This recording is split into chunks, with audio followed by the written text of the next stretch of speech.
Matinding init po ang itinuturong dahilan ng ilang nagtitinda kung bakit tumaas ang presyo ng ilang bilihin, partikular na dyan ang baboy at gulay. May ulat on the spot si Steve Dailisan. Steve?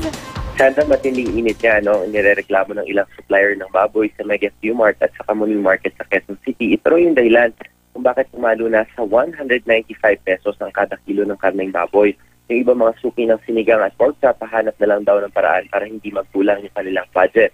Nakapako naman sa 135 hanggang 140 pesos ang kada kilo ng manok.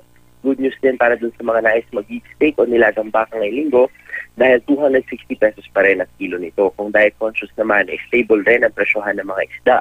Ang tulingan nasa 100 pesos kada kilo, 80 ang kada kilo ng galunggong, 70 hanggang 130 sa bangus, depende yan sa laki, at yung tambakol naman ay 130 pesos ang kada kilo. Kung teternohan ng gulay ang ulam, ihanda na rin ang bulsa dahil nagmahal yung ilang gulay mula sa Baguio. Ang pechay Baguio mula 35, nasa 50 pesos na ang kada kilo.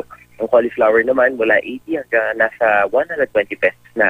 150 pesos naman ang kilo ng bell pepper mula sa dating 100. Umaas din ng 10 piso yung kilo ng cabbage na nasa 60 pesos na. Paliwanag ng mga biyahero ay nagkukulang daw sa supply ng tubig kaya hirap yung pagdidilig sa mga taniman sa bundok. Pinakamalaki nga Sandra itinaas ng luya na mula 80, 180 pesos na ngayon. Ganyan din yung bawang na mula 120 nasa 200 pesos na. Bawang imported, itong bawang at luya, nakakaunti raw yung hako ngayong buwang ito.